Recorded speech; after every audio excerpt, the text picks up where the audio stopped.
Hello everyone, আসসালামু আলাইকুম। আপনারা সবাই কেমন আছেন? আশা করি ভালো আছেন।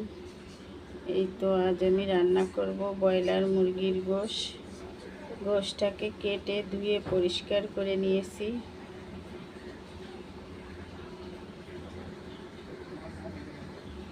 এখানে আলু কেটেছি, আদা রসুন বেটেছি,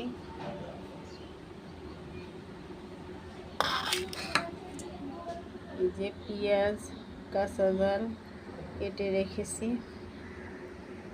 এখন রান্নাটা শুরু করব, দেখতে থাকুন।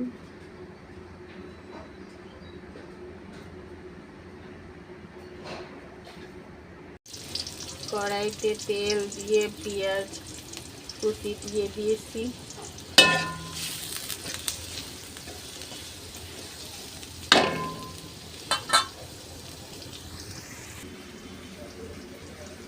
এখানে তেজপাতা, গোলমরিচ, লবঙ্গ, এলাচ, দারচিনি রেখেছি। এই যে এগুলো এখন কড়াইতে দিয়ে দেব।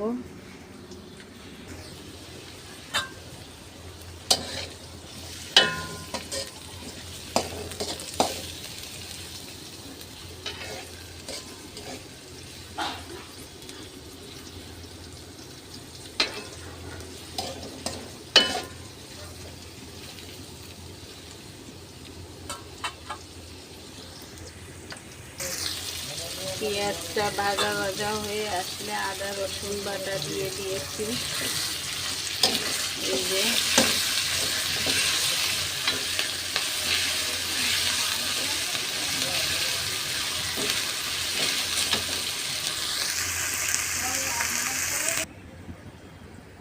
আদা রসুন বাটা একটু ভাজা ভাজা হয়ে আসলে এখন আমি গুঁড়ো মশলাগুলো দিয়ে দিয়েছি। মরিচ, হলুদ, জিরা আর দারচিনি গুঁড়া এগুলো দিয়েছি।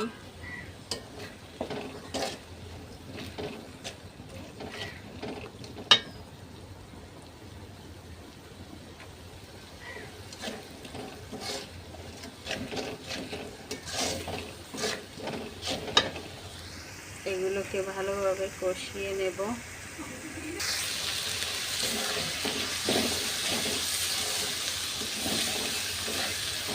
মশলা ভালোভাবে কষানো হয়ে গেছে, এখন আমি গোশ দিয়ে দেব।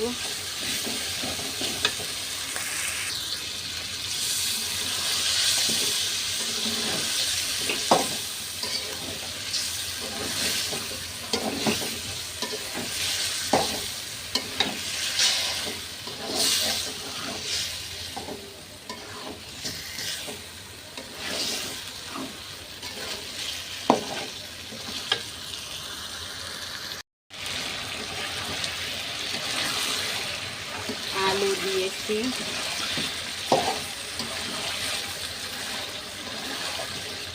আলু দিয়ে আরো ভালোভাবে কষাচ্ছি।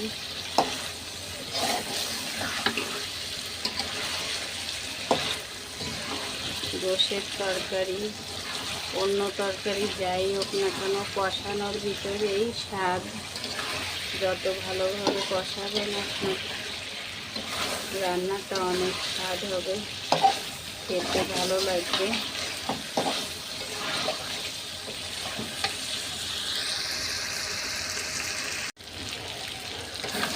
গোশ ভালোভাবে কষানো হয়ে গেছে, এই যে ভাজা ভাজা হয়ে আসছে।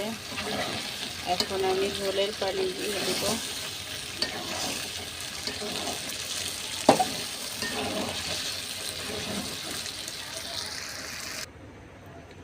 ঝোলের পানি দিয়ে দিয়েছি।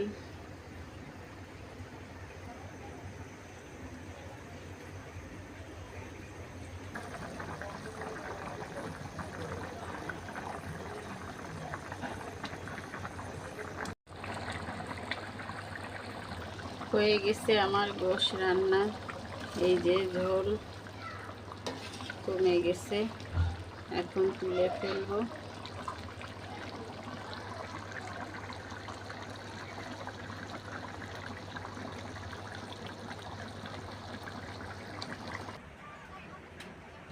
হয়ে গেছে আমার ব্রয়লার মুরগির গোশ রান্না। এই তো নামিয়েছি। রান্নাটা কেমন হয়েছে কমেন্টে জানাবেন, লাইক শেয়ার করে দিবেন। যারা এতক্ষণ ধরে ভিডিওটা দেখেছেন তাদের অনেক অনেক ধন্যবাদ। একটা সাবস্ক্রাইব করে দিয়ে আমার পাশে থাকবেন, আমি যেন সামনের দিকে এগিয়ে যেতে পারি। আজ এ পর্যন্ত, আল্লাহ হাফেজ।